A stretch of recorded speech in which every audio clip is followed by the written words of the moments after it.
Have you prayed tonight, Desdemona? Our Father, who art in heaven. You don't look like it, my love, wrapped in your expectation of what's coming. As in that sweet moment of budding ecstasy when I saw you lying in the window of Jonathan Schlesinger's. Your supple legs and arms, the gentle curving of your hips, your firm young breast just as enticing now. Oh, how delirious with joy that great monster must have been when the 14-year-old original lay stretched out on the divan before his eyes. Will you still come to me in dreams now and then? I'll welcome you with outstretched arms and kiss you till you're breathless. You'll move in with me, like a royal heiress reclaiming her deserted place. Gates and doors will open at the touch of unseen hands, while down in the park a fountain will happily begin to splash.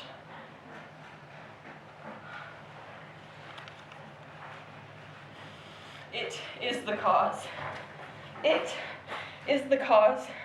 You can tell by the fearsome pounding in my chest that my motive for this murder isn't frivolous. My throat goes dry at the thought of the lonely nights ahead of me. I swear to you, my child, I'm not doing this because I've had too much of you. How can anyone admit to have gotten sick of you? But you suck the marrow from my bones. You bend my back. You steal the last sparkle from my youthful eyes. You're too demanding in your inhuman dividends, too exhausting with your unmoving limbs. It's either you or me. And the victory is mine.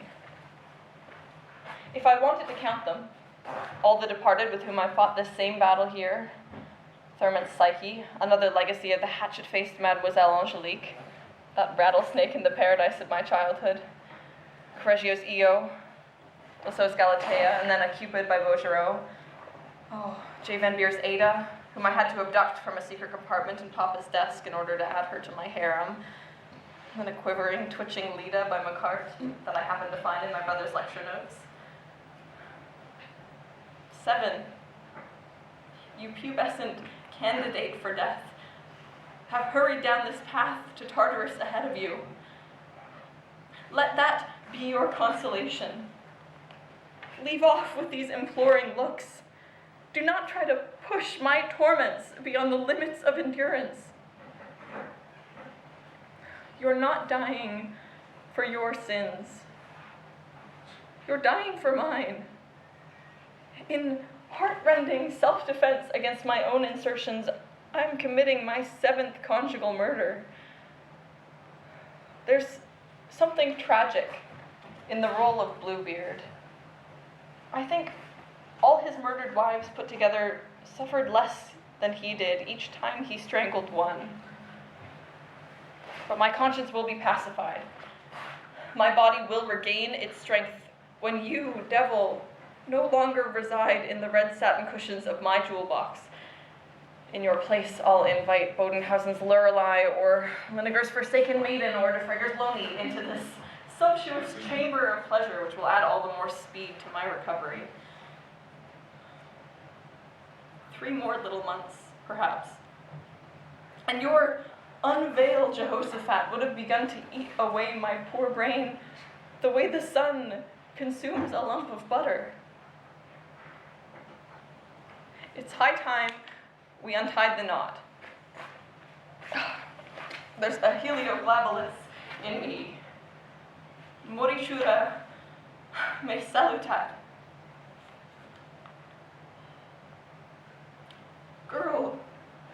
Girl, why do you press your knees together?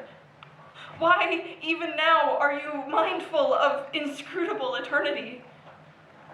One little twitch, and I'll set you free. One feminine gesture, one sign of lust, of sympathy, girl, I'll frame you in gold and hang you out above my bed.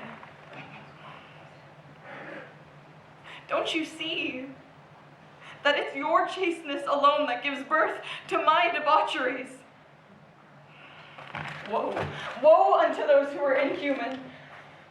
One never fails to notice that she's had an exemplary upbringing. Well, so have I. My heart is breaking. Nonsense. Even St. Agnes died for her restraint, and she wasn't half as naked as you. One last kiss on your blossoming body. Your childishly budding breast. Your sweet rounded, your horribly cruel knee.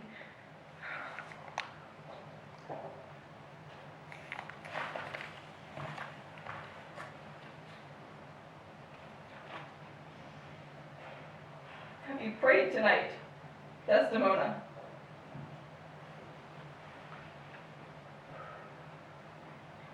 It is the cause. It is the cause. Let me not name it to you, you chaste stars. It is the cause.